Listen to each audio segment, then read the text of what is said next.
tẹ́rì o wọ́n ti wá ṣe bẹ̀bẹ̀ wọ́n ti gbé bẹ̀bẹ̀ dé podium cinema ni wọ́n tún gbé dé podium cinema lórí YouTube ẹ fọ́lọ̀ wọn kẹ́ ẹ láìkì wọn kẹ́ ẹ subscribe ibẹ̀ lẹ́tì mọ̀ wọ àwọn àjá àbálẹ̀ fíìmù ẹ̀dọ̀kí fíìmù tó léfo gan tààrà podium cinema mo bẹ́rí fún yín fíìmù mẹ́sàn-án ọ̀tọ̀ọ̀tọ̀ ni wọ́n kó jáde o àwọn gbàǹkọ́gbé fíìmù èkíní májẹ̀mú ẹ̀gbọ́n èkejì my wet ẹ̀kẹta ọmọ ẹni ẹ̀kẹrin àlàmú èkó ẹ̀karùn-ún àìmọ̀ ṣẹ́wárí pé nǹkan kì í sẹ́sẹ̀ ràgó ó kọjá bẹ́ẹ̀ eléyìí lẹ́ti kẹjù èdè Yorùbá ni wọ́n fi ṣe àwọn fíìmù yìí ẹlẹ́ẹ̀kẹfà sẹ́ẹ̀kẹsàn-án èdè òyìnbó ni wọ́n kọ́ ẹ̀kẹfà tẹ́mà èkeje the casting ẹ̀kẹjọ M1 the detective ẹ̀kẹsàn-án 100 M1 the detective at 100 orí síríìsì lẹ́fì máa wò ó ìyẹn dàgbéléwò nìyẹn podium international podium cinema ẹ fọ́lọ̀ wọn kẹ́ ẹ láìkì wọn lórí YouTube wọ́n wà lórí Facebook wọ́n wà lórí Instagram podium cinema ó ti dọbẹ̀ ẹ subscribe.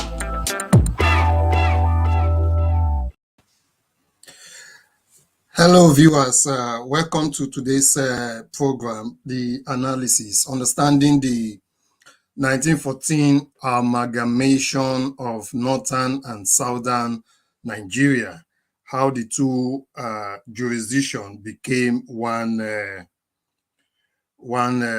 independent country. So today we will be looking into how revenues were generated, how it was disbursed, and what was the aim of the British government and the British colonial officers. So just a brief recap on what has really happened. So we are on episode 7 today, started about 3 weeks or 4 weeks ago. What really happened was I talked about how Britain started to penetrate into Nigeria from 1825. So mind you, I told us that the world is using two systems today, or the advanced nation, the European colonizers, and the American superpower. So the two systems they're using is colonialization and slavery. Colonialization and slavery. So after slavery was ending in the 18th century, 18th to 19th century, so they thought of other means to continue their exploitation of Africa. And then they started the colonialization phase. So when the colonization phase ends, they go to slavery phase and this and that. And today, a lot of people say we have new colonization. We also have new slavery, if that's what they want to term it. But slavery is slavery. So Britain at 1914 had already acquired this country. So from 1900, they started administering the northern part of Nigeria. The northern part was not part of their territory. So at 1900, they started administering that jurisdiction. Meanwhile, from 1861, they've been administering Lagos and creeping into the southern parts of Nigeria. And after 1884 conference in Berlin, when forgotten his name now, Egerton was the commissioner in 1906, between 1906 and 1912. Egerton, no, not Egerton. I'll remember his name and I'll let us know. So when he saw that he couldn't hold on to the company which was being run, he then decided that they should hand it over to the British government. So the whole territory of southern Nigeria was now being governed by Britain. So we have the Southern Protectorate and the colony. So that colony was just Lagos. Lagos was on its own, had a different set of arrangements with Britain. And then the Southern Nigeria also had a different regime with Britain. And now they've acquired the North. Now, when they acquired the North, there was a different system of government between the Northern and the Southern Protectorate. So I'll take maybe 5 or 10 minutes to explain this part before we go into the documents and then look at the picture, the bigger picture. So let's take our mind back to 1914. There was nothing like state governor. There was nothing like councillor or commissioner or whatever that we have now. There was nothing like ministers or federal ministers or state ministers. Or no, we don't have all this rubbish then. We have what we call native government. So what they refer to as native government would be the Aláàfin of Ọ̀yọ́ administering the areas and jurisprudence of Ọ̀yọ́, which is Ọ̀yọ́, Ìṣẹ̀yìn, Ògbómọ̀ṣọ́, Ìkirùn, and all those places. We also have Ẹ̀gbá. We also have other places like Ondo. We also have Edo. We have the Igbos. And then they've added the North, which is now the Emirate. They use the Emirate government system. So the system of government they used in the North was far way different from the system of governance in the South. And that was why when they now amalgamated the two countries, the two countries, even though it was Southern Nigeria and Northern Nigeria, we are two separate countries on their own. In fact, three, because Lagos colony was there. It was in 1906 they fused Lagos with the Southern Protectorate. So it became Southern Protectorate and the colony. So it's just like two people agreeing to come, but they never agreed. It was Britain doing their thing. So fast forward, we've now got Nigeria as an entity as at January 1, 1914. So on Monday, we looked at, sorry, this is episode 6. We've written episode 7. It's supposed to be episode 6, but notwithstanding. So we've looked at Ẹ̀gbá and Ẹ̀gbá Kingdom and Ẹ̀gbá country. So all these treaties that all our parents and grandparents have been signing with Britain, they were only signing a treaty of friendship with Britain. So I looked at the treaty between Ilaro and Britain. I looked at the treaty between, I didn't discuss it here, but privately I've looked at the treaty between Aláàfin of Ọ̀yọ́ and the British government in 1888. I also look at the Treaty of Benin. So in all, I think they signed about 80-something treaties with them. Now there was another treaty between Ọ̀yọ́ and Ẹ̀gbá. So for Britain to work with Ẹ̀gbá, they had to annul the treaty between Ọ̀yọ́ and Ẹ̀gbá. Now, Ẹ̀gbá was the only kingdom that signed a treaty of independence with Britain, which meant that they could not be colonized. But in our Monday episode, I showed you what Lugard said, that his main aim is to bring about Supreme Courts in Ẹ̀gbá, in all parts of Nigeria. That's how he put it. It was very essential to him.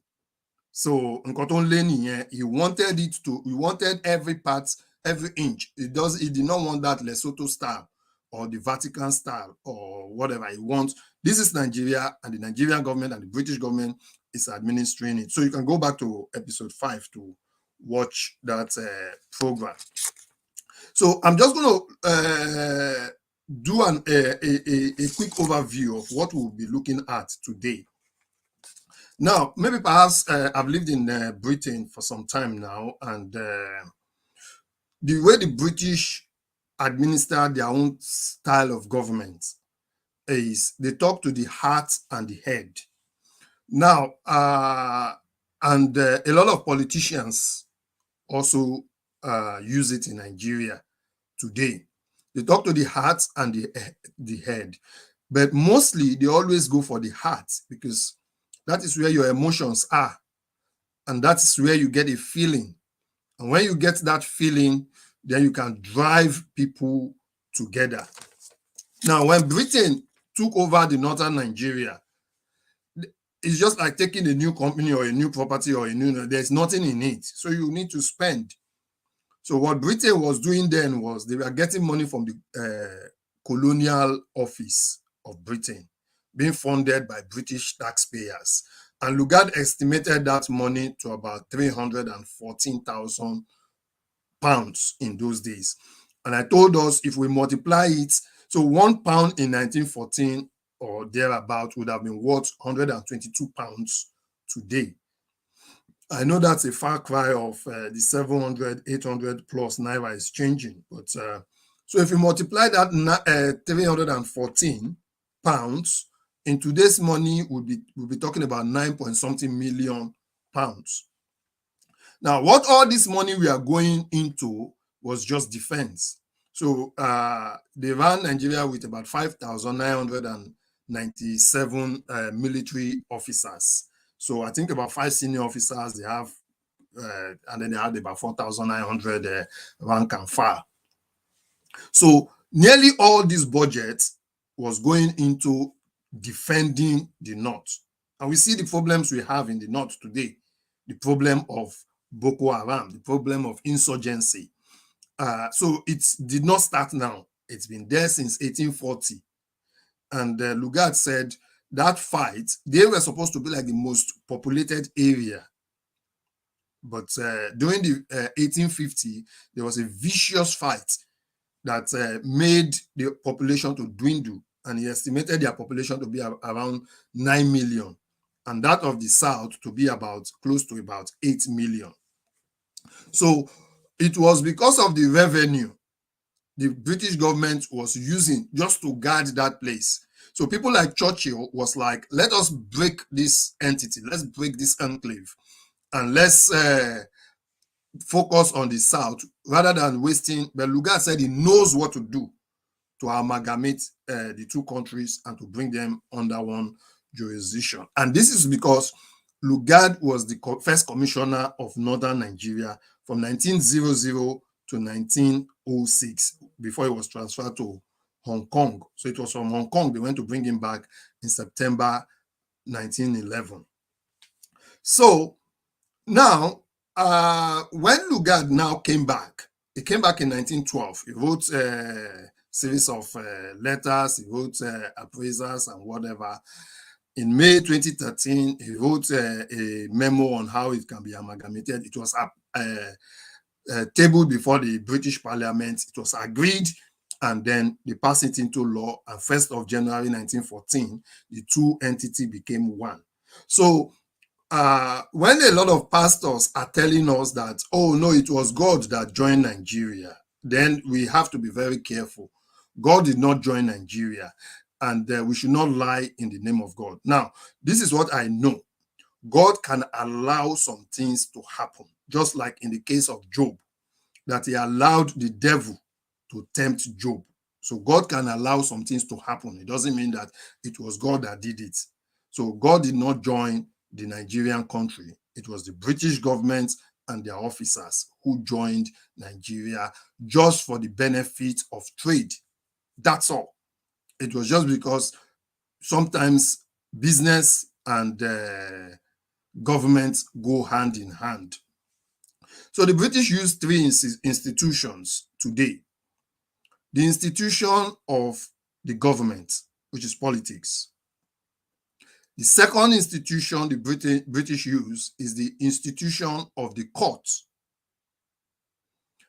The third institution is the institution of business. So those 3 things revolve hand in hand.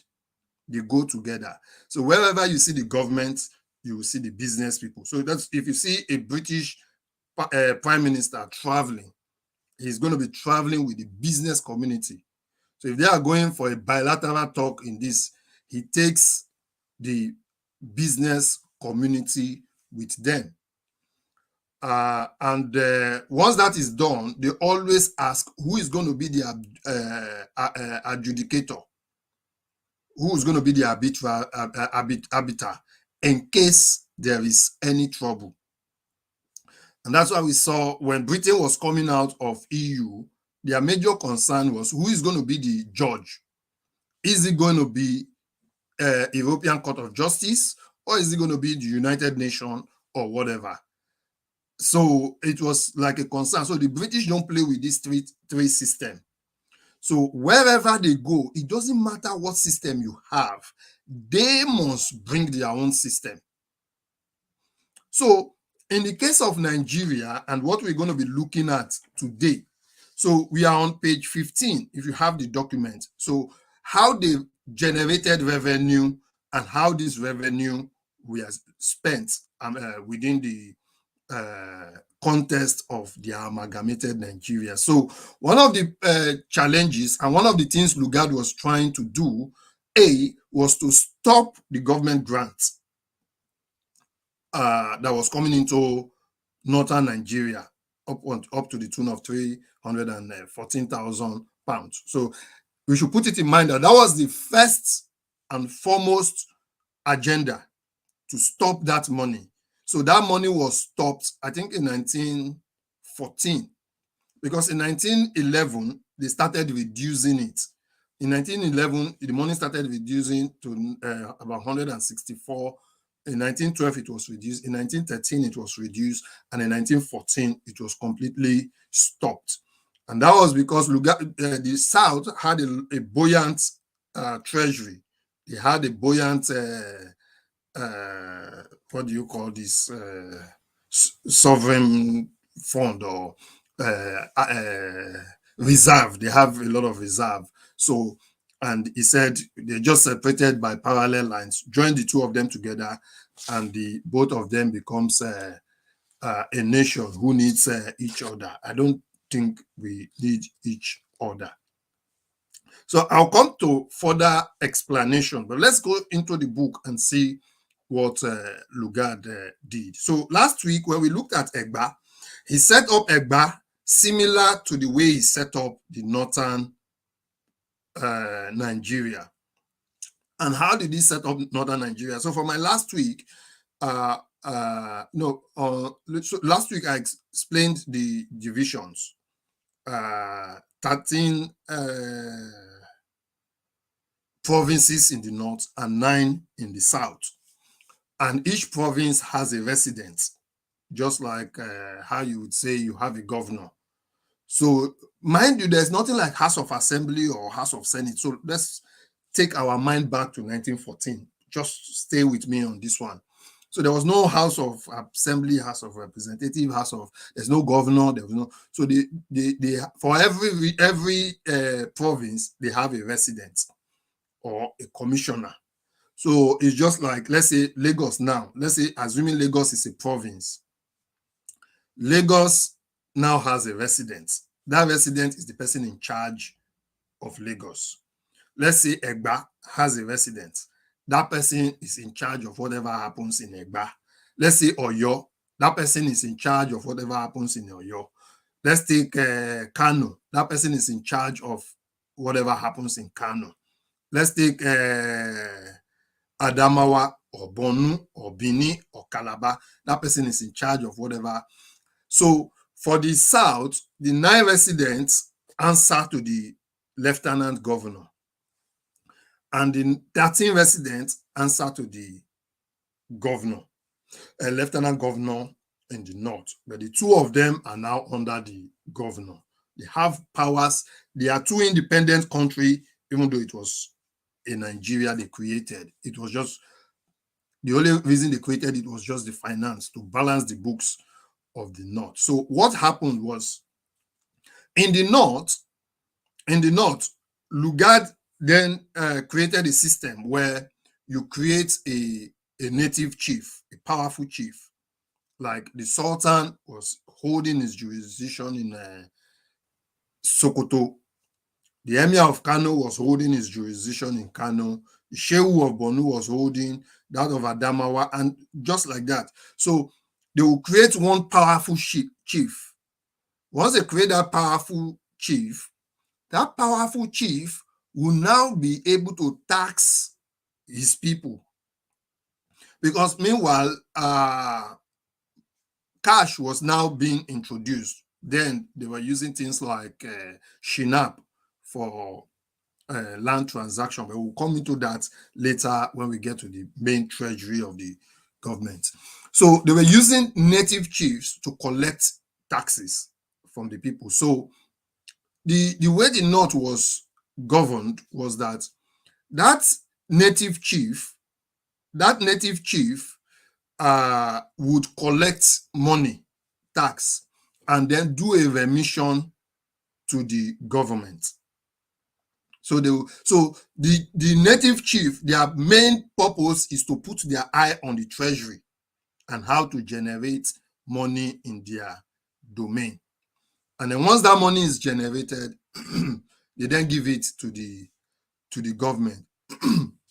So he created 50 in the North. He created 50 native treasuries in the North.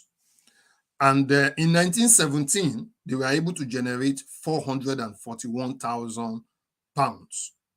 So that's what they were able to generate. Kano was able to generate 69,000 pounds in those days. And several other places. Borno too was able. So, and then they have their own local courts as well. They have their own local courts that gets money for them. So that's the money they use to pay the lawyers, the judges, and all their admin staff that they need to pay. So he now talked about that's how efficient that system was. So if we go to item 26, it talks about how efficient the system of loyalty of the native administration, so in the North. So what happened was that during the war, 1914 to 1918, when Britain was heavily involved, there was also war in Mali. So the Tuaregs were also fighting. And the northern emirs had come to Lugard to say, we are happy to contribute money to execute this war. We are happy to contribute money to execute this war. We are also happy to give you men, able-bodied men, to support you in this war. So a lot of them, Lugard was very happy because it meant that they didn't really struggle to find who to fight the war. So when that happened, they were able to generate money from the treasuries in the North to execute that war. So I think they generated about 50,000 pounds every year for the war, and they paid Red Cross 3,100 to fight to take care of the humanitarian crisis that would fall out from that. So when they did that, it allowed their native court to flourish, and basically the northern emirs and the oligarchs, like they will call it today, we are allowed to do their own thing. And even when they were going to fund that war, and each of the emirates was supposed to put a certain amount from the treasury, the Sultan of Sokoto at that time said, no, I am not going to take from the treasury. I'm going to take from my own personal wallet to support that effort. So questions will arise. How did these people get the money they were using?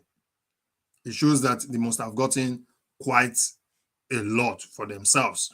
other than what they were remitting to the government. So Lugard now thought in his heart, so if you go to 27, to apply that same principle in the South.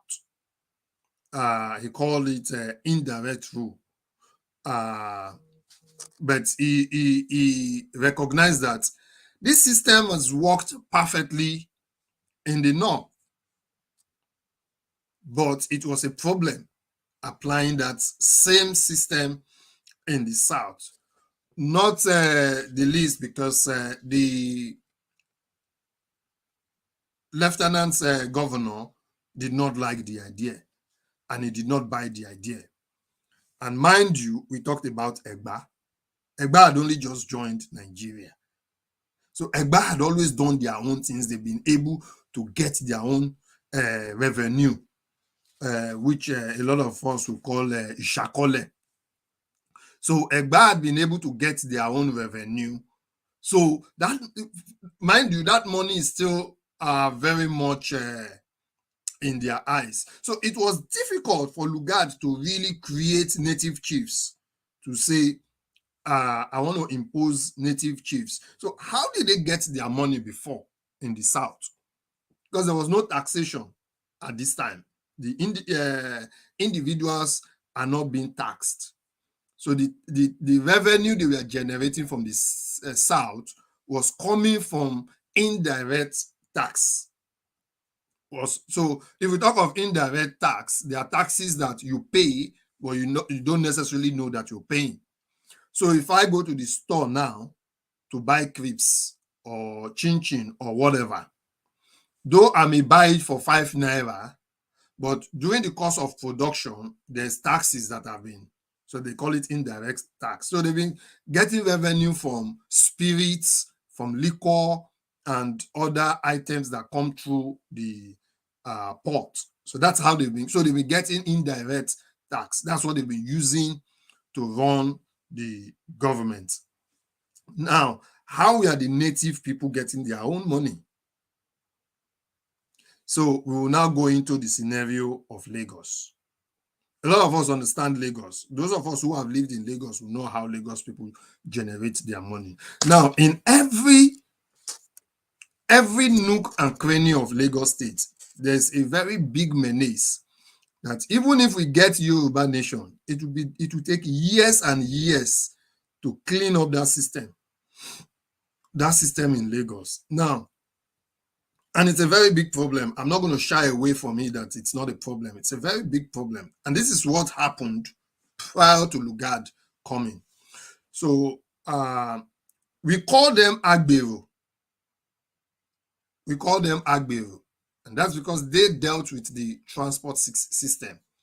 So what the Agberos do is, even these days now, they've been giving tickets. In 1900, 1910, there was nothing like Emimonile, because the owners of the land were our grandparents, who just, this is my land, they put one bamboo or put one stone or put whatever. That is how they demarcated their land. So, and when they're collecting money, there is no receipt. There is no receipt to say this land is now yours, or they just say, okay, they call witnesses.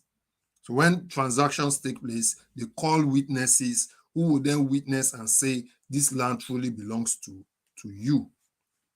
So we see a situation where if you understand the system of Agbero, which I was talking about, you see Agbero and drivers, they go to the driver and say, Oweda, where's your money?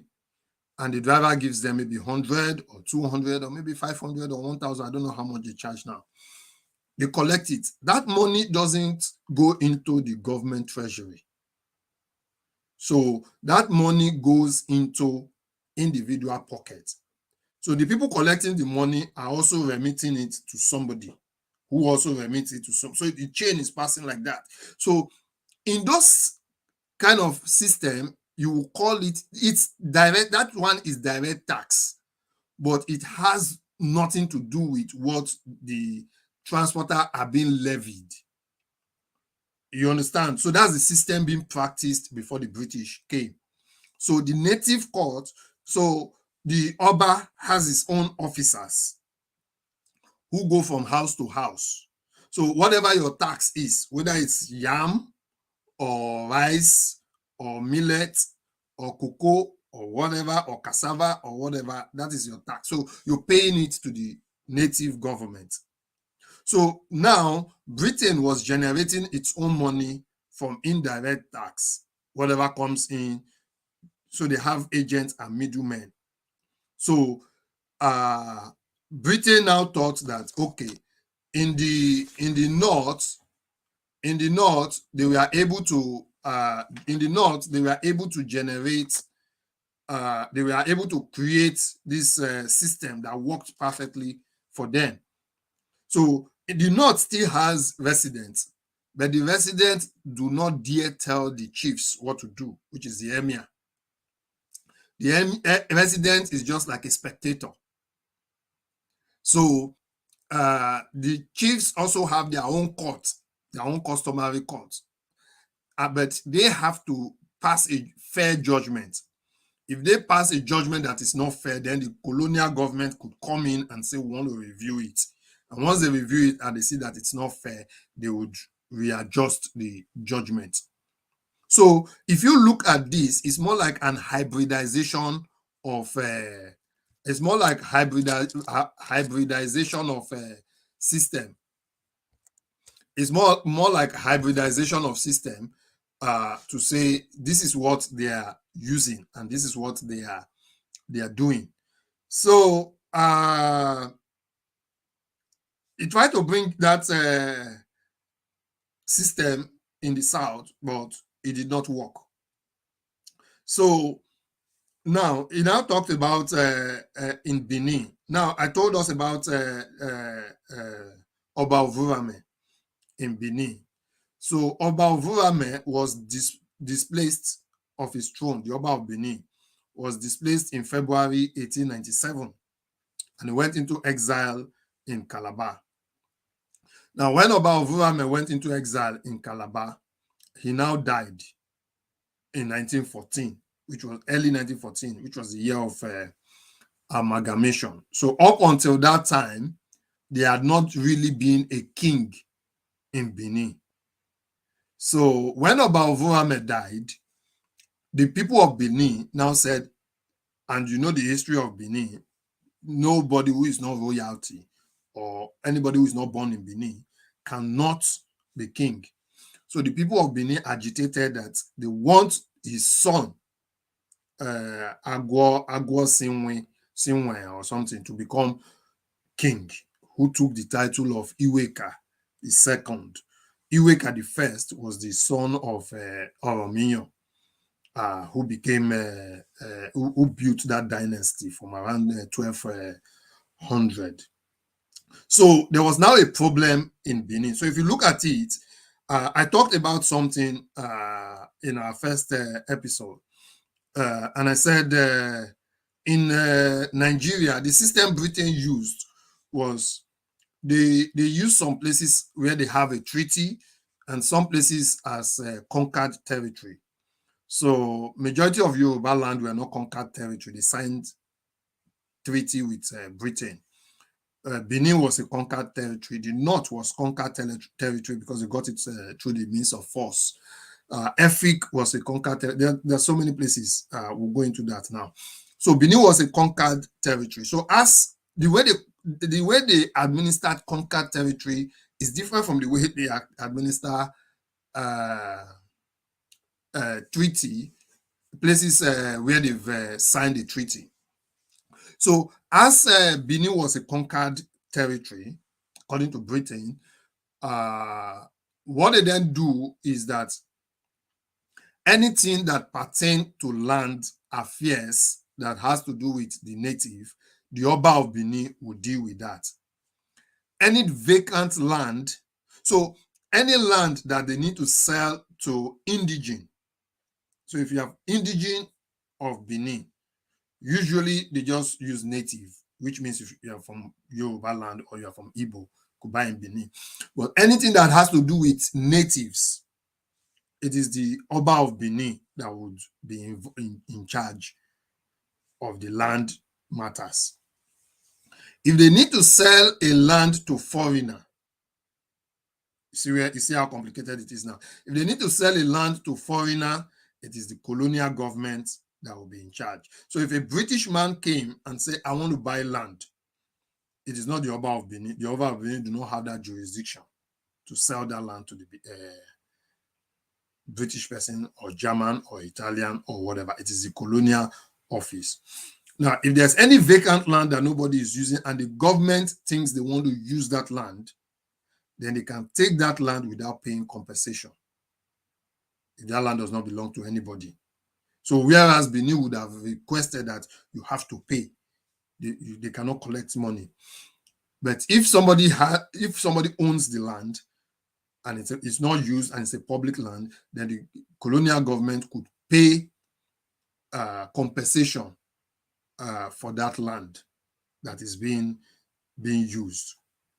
So that was how the system. So just follow me on this complicated system of how they generated money and how they.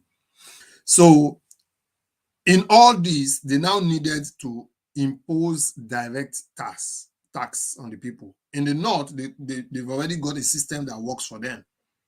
They don't need to bother about colonial staffs. They don't need to bother about all their own is just to get whatever the emirs give to them. And I said that system is still on today, unfortunately, because we see a lot of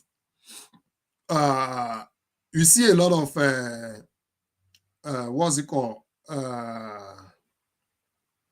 Resources going out of the north, not being accounted for, and nobody asks questions as if these things are not real. Zamfara recently declared that they have billions worth of gold, and they've been selling this for years. And this is not going into Nigerian coffers. So it is individuals who are powerful that are taking these resources and selling it. And they are remitting to the foreign government who is giving us in the form of aid, which does not really get to the people. Schools are not being built. Hospitals are not being built. Roads are not being built. Electricity is not being built. Good system is not being built. Telecommunication is not there. And one family can just hijack the whole system and put the money in their pockets and allow millions of Nigeria suffer. And that is why we have Nigeria as the world poverty capital of the year, of over 100 million people in poverty. And now we are in this our generation, we are faced with so much going on. Very soon we'll begin to feel the effects of war going on in Eastern Europe, because they are like a breadbasket of both Europe and America. They produce quite a lot of food that the world is eating. And this year, they've not been allowed to farm. So all those food that are supposed to go out will not go. It's going to drive up prices. It's going to drive up demand. And then a lot of people will not be able to cope. The price of fuel is also going up. The price of everyday commodities are also going up. And we are left stunned. So if we understand a lot of how those things applied then we can be able to understand this is the system they used then.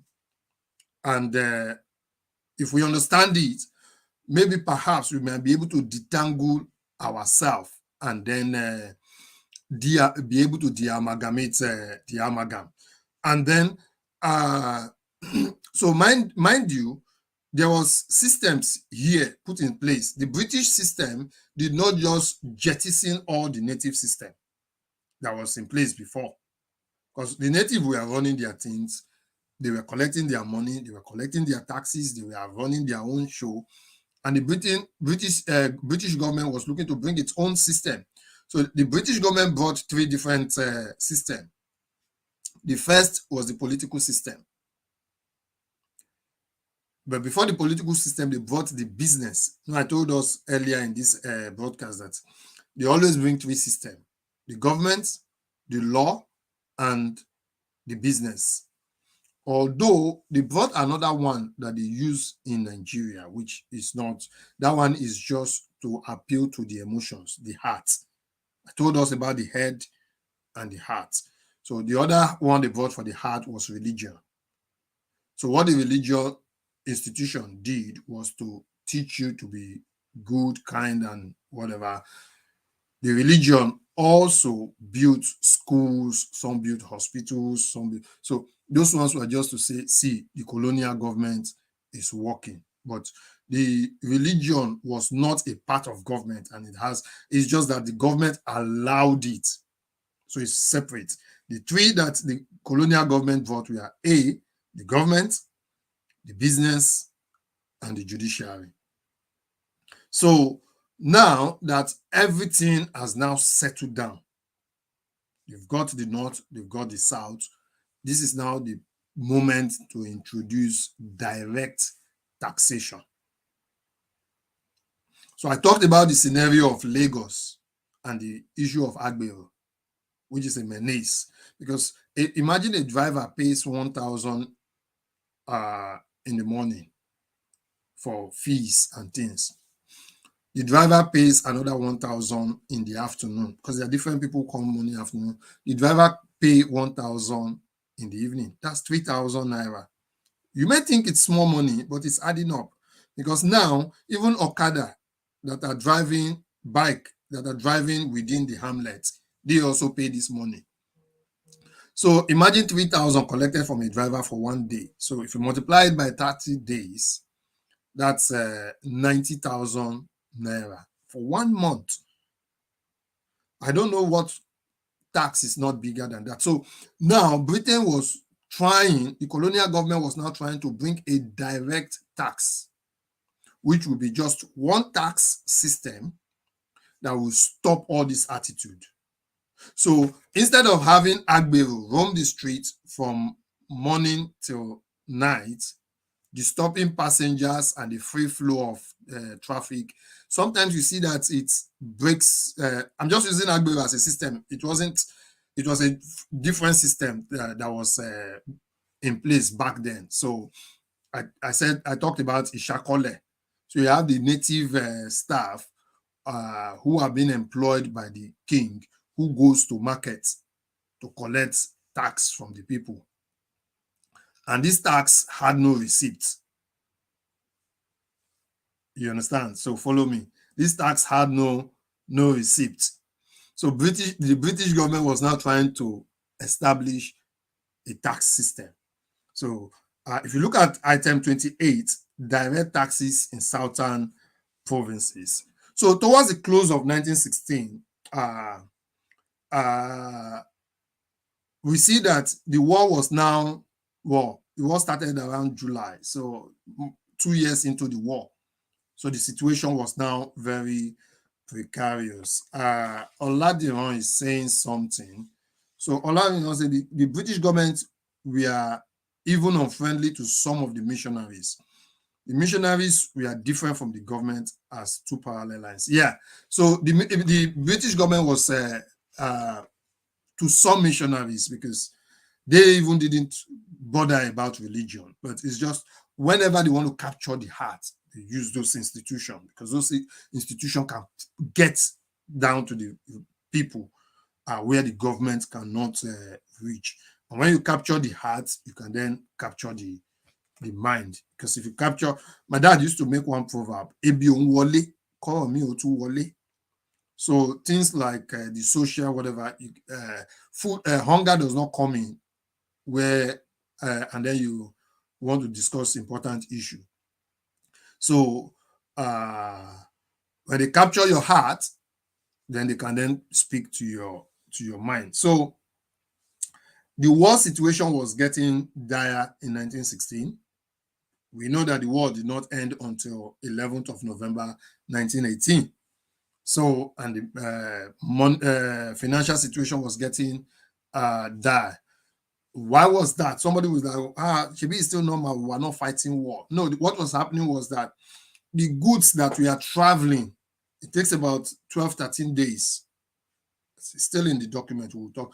It takes about 12, 13 days for goods to get to Europe.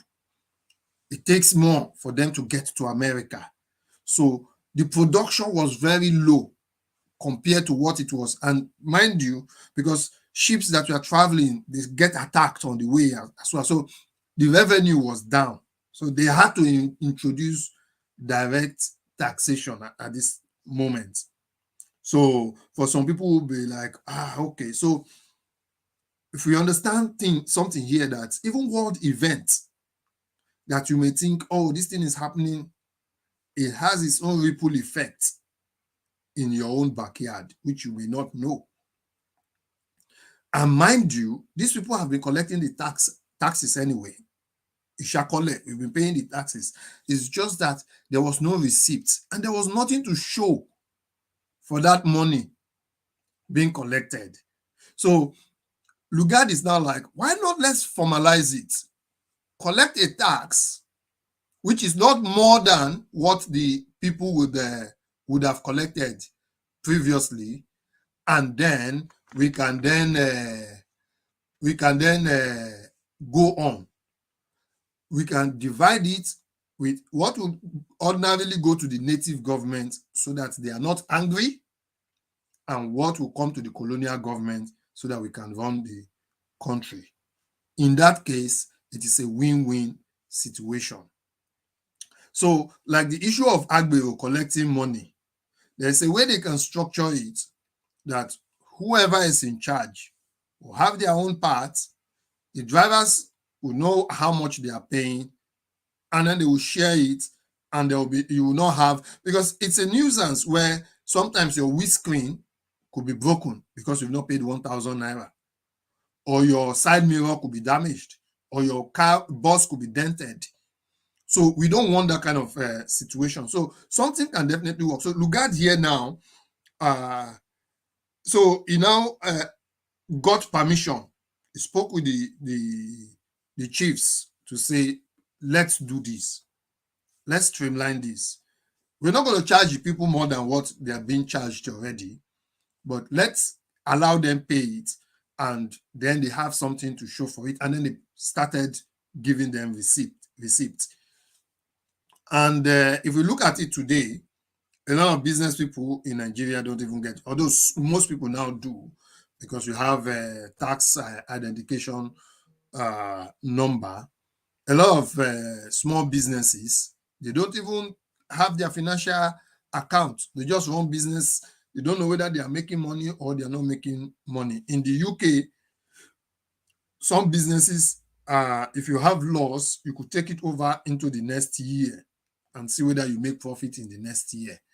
And for some people, even if you make loss, you could go back to the government and say, see, I'm making loss. If you support my business in this way, I could make profit. Or if you go to a bank and say, if you support my business in this way, I can be able to make more money. But many small businesses in Nigeria do not have those opportunity. So those are the things we would look to, a Yoruba nation would look to implement. To how do you support small businesses? Because these are good drivers of economy. So during 1918, this taxation system was now effectively being introduced into the Yoruba country, Yoruba nation.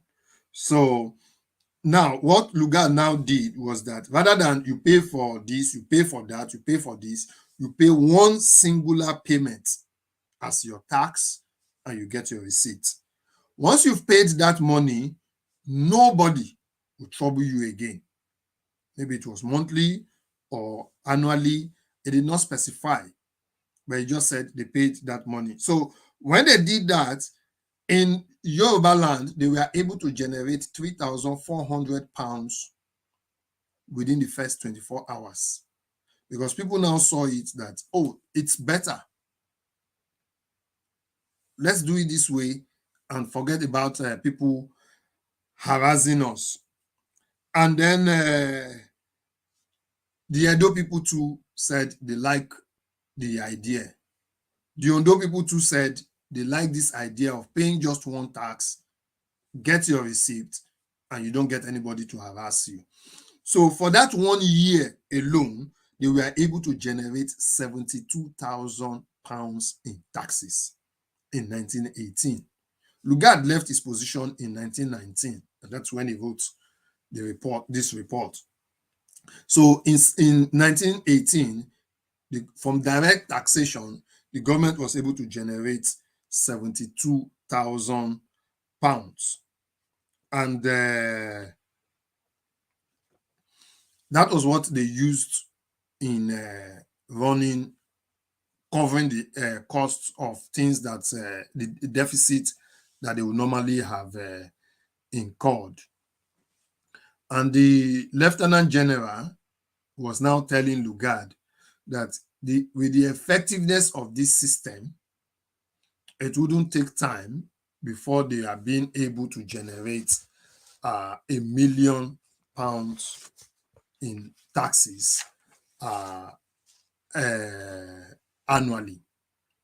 Mind you, in 1918, they were able to generate 72,000. So before, majority of the taxes have come from liquor, spirits, and other items that had come in and gone out of Yoruba land. So now they were now looking at a new dispensation of how taxes can be gotten outside of those external means.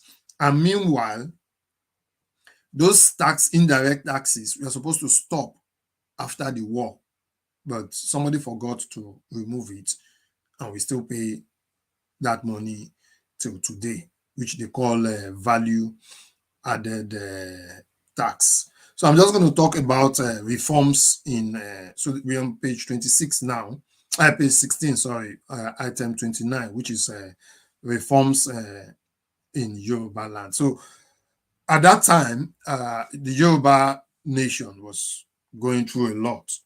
Mind you, we've had Ekiti Parapọ̀ in 1888, where all the Yorubas have come together to say, see, we want to work together, we want to be one. Now, there was a fallout in the 1900s, and everybody was like, to your tents, O Israel. So it was a very chaotic time for the Yoruba people. So Lugard was now looking at a way to reform things so that the Yoruba nation can come together. They also looked at the land tenure, how land could work, because there were a lot of land speculators. We had a lot of foreigners who, because of their too much knowledge, were either making dubious transactions and swindling the people. So Lugard was looking to try and reform it so that the land tenure system was standardized for the Yoruba people. Also, he was also looking to build a strong native government. So despite the fact that they had the Lieutenant General, so he tried to build a strong native government. So what he was able to now establish the Alaafin of Oyo as the supreme leader of the Yoruba nation. So Lugard established the Alaafin as the supreme leader of the whole entire Yoruba nation. He also encouraged the native courts in the Yoruba state, Yoruba country. No, let me not use state so that I don't confuse us. In the Yoruba country.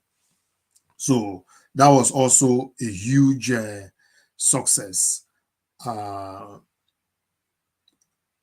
Once that was a success, there was still a problem, because now that it's been a success in the Yoruba land, he was now looking to use the same system in the entire southern region.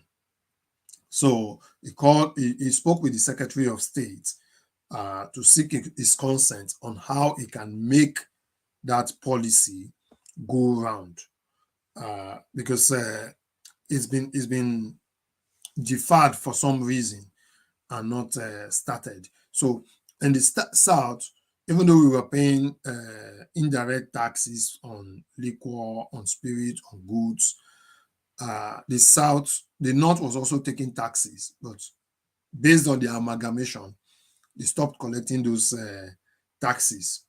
So, for instance, if a Yoruba nation were to happen and the border is in Ilorin, for people, depends on the arrangement.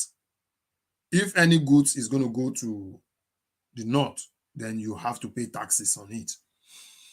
If any goods we are going to come from the north to the south, you have to pay taxes on it. In the case of EU, if you are in EU country and you're trading within the EU bloc, you don't pay taxes. So you could buy something in Germany and bring it to the UK without paying taxes. But when the law changed, it's not that you don't pay taxes, you still pay taxes, but you only pay one tax. So it might be a way, there might be a way to do it such that if you bring in your goods from the port, you might not pay tax at the port or a reduced tax and then pay the remaining one if it's going to the north. The United Kingdom has a system where any goods that is going into Northern Ireland from the mainland, which is England, Scotland, and Wales, some goods have to pay taxes. So it's still a problem because those protocols were not there before. But as a result of UK leaving the EU, a new protocol was now put in place. That's because Northern Ireland shared a land border with an EU country, which is Republic of Ireland. So Luganda sought to do all these things to bring in a system in Yoruba land. So what does this mean for us fighting for Yoruba nation? If we look at what Lugard has done, very clever man, very intelligent man, he's been able to build a system where even though you have the native government, they still had the colonial government. And the two governments ran pari passu. Although we know that the colonial government was superior to the native government, which is not supposed to be. And that is why you see that when Britain left, all those powers were given to the politicians. So prior to 1914 or 1900, our native chiefs were the head of government. So we said, Ama sọ pé ọmọ ládéládé ni wá. So we were ruled by chiefs and kings. So their powers now was now given to the colonial government. Now, when they were leaving in 1960, what we should have done was to take those powers and reorganize it again, such that our traditional institutions were part of government. There's not much time to explain that today, but maybe when we come on Monday, that's where we use, because we will now look into the administrative services, how the administration worked. So that's what we'll discuss next week. So we were supposed to collect that government, give it to the traditional institution, not totally, because the traditional institution did not hold absolute power. That is where we would have used the opportunity to institute a constitutional monarchy, where even the king is not above the law. That would have been our opportunity. So Yoruba nation that we are fighting for, we are hoping that we will now return our Yoruba nation back into our Yoruba kingdom and build a system. And that is why I say Yoruba, what is more essential to us is for us to sit down and discuss with ourselves. So and sometimes I say Nigeria is not our problem. We ourselves need to sit down and decide what we want to do. Thank you very much for joining us today. I'll come your way again next week, Monday, same time. So mind you, the clocks are going back this Sunday, which means Nigeria and the United Kingdom will be using the same time. So it will be 8 p.m. Nigerian time, which is 8 p.m. British time. So I think that's so it's not going to be 9 p.m. Nigerian time anymore. It's going to be 8 p.m. So until next week when I come your way, remain blessed. Thank you.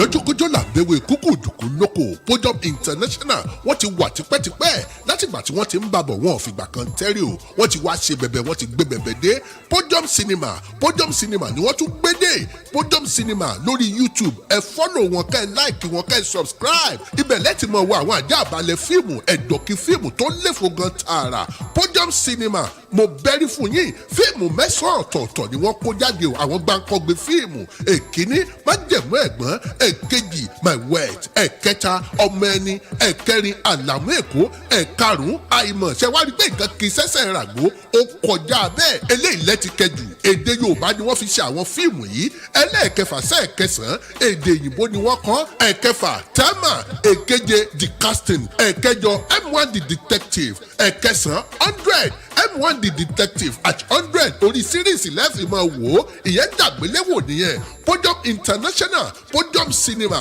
ẹ fọ́lọ̀ wọn kẹ́ ẹ láìkì wọn lórí YouTube wọ́n wà lórí Facebook wọ́n wà lórí Instagram Podium Cinema ó ti dọbẹ̀ ẹ subscribe.